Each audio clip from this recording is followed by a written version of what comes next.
What's up, guys? My name is Brock. You're watching The Modest Man, and today we're talking about the Minimalist shirt collection.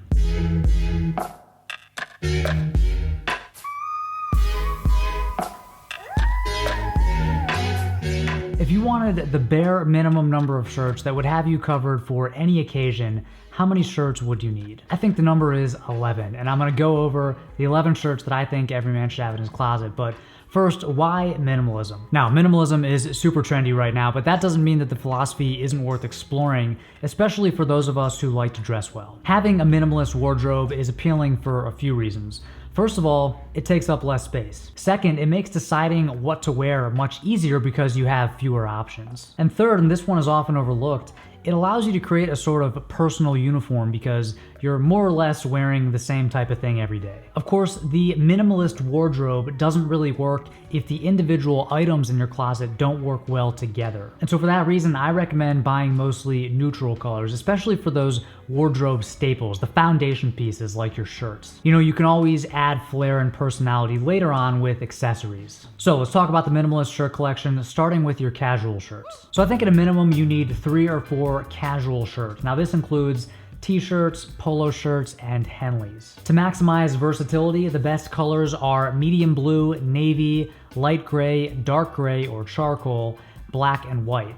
Now in my opinion, light gray is always going to be more versatile than white, and navy or charcoal will always be more versatile than black. If you love white and black, go for it. This is just my opinion. So here's an example of the minimalist casual shirt collection featuring 4 pieces.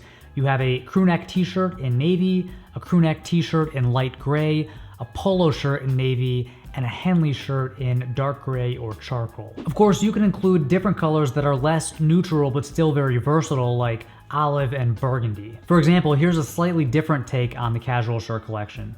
A v-neck t-shirt in olive, a crewneck t-shirt in navy, a polo shirt in black, and a Henley in gray. And these colors like burgundy and olive, they go well with shades of blue, black, browns, and grays, so they're almost just as versatile as those neutral colors that I really like to wear. Less neutral colors like orange and yellow and purple and bright red, those are going to be harder to match with other items. And so if you really want like an interchangeable, very minimal wardrobe, I recommend avoiding those bold, saturated, and vibrant colors. Next up, we have your smart casual shirts. I think you need 3. Now, a smart casual shirt can be dressed up or down. The casual button-up shirt is like the epitome of smart casual style. An Oxford cloth button-down, for example, or an Oxford cotton button-down, the OCBD, that's a good example of your quintessential smart casual button-up shirt. So again, you want to focus on colors that look good with any pants and any jackets. For example, your collection might look like an Oxford cotton button-down in white, an Oxford cotton button-down in light blue, and a flannel button-up shirt in navy. Now, if you live in a warmer climate, I recommend swapping the flannel button-up for something in linen. You know, and they serve the same purpose. It's just like a seasonal alternative to your OCBDs. Then we have our dress shirts.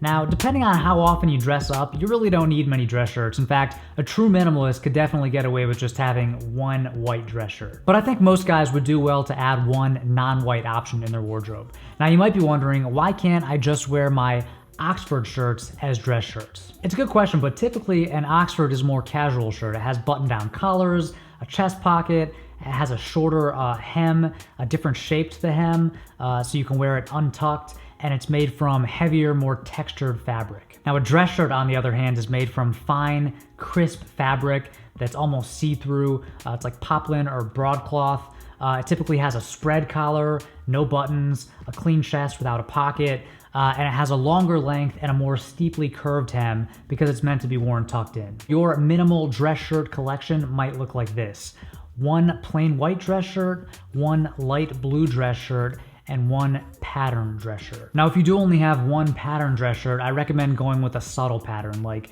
gray micro checks on white. If you want to expand your collection, you can add more solid colors like pink, yellow, darker blue, or mint green. But if you're a true minimalist, you can definitely get away with just owning 1 or 2 dress shirts in white or white and light blue. Finally, we have our sweaters and sweatshirts, our knitwear. Now, unless you live in like a tropical, warm environment and you rarely travel, sweaters are going to be a really important part of your wardrobe. And this is especially true if you live somewhere that gets like a true fall and winter season. So here's an example of a minimal sweater collection. A wool V-neck sweater in navy and a cotton crew neck in gray. Now, of course, you can adjust these colors to match your palette. Like some guys are going to prefer a black wool sweater over navy.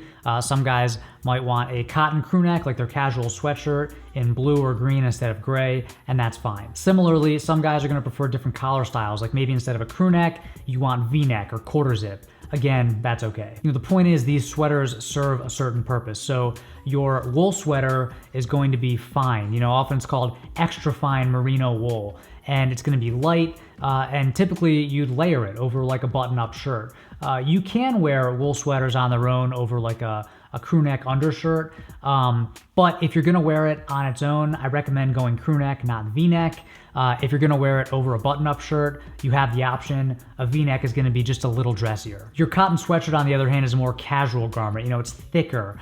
Think of like a Reigning Champ loop back sweatshirt. This is going to be worn over a t-shirt or over an undershirt with jeans or chinos, sneakers, or boots. Your fine wool sweaters, on the other hand, you're going to wear that with trousers or maybe chinos and loafers or dress lace-ups. Of course, if you like the styles, you can add a turtleneck, you can add a cardigan, but I wouldn't consider either of these essential. Now, I can already hear some of you typing comments, 11 shirts, that's not minimal. I want to talk about this because people get really fired up about like what is minimalism and what it isn't. And if you say that you have a minimalist collection and it has 3 shirts, someone says that's not minimal. 1 shirt is minimal. And so minimalism is subjective.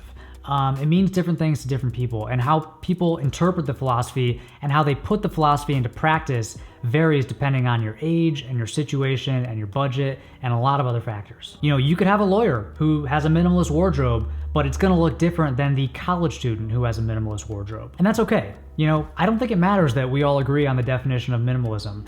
I think it matters, though, that we all agree that it's not a competition. It's not about who can own fewer shirts or who's the most minimalist when it comes to their style. To me, applying the minimalist philosophy or mindset to your wardrobe just means trimming the fat. It means not owning stuff that you don't actually use. So if you have 10 shirts and you wear all of them and you love all of them, that's great. That's a great minimalist shirt collection for you.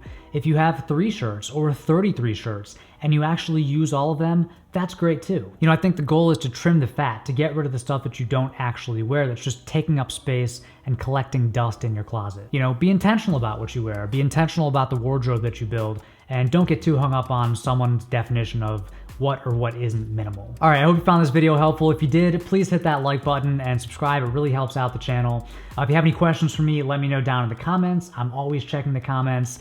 And thank you as always for watching. Until next time, stay stylish.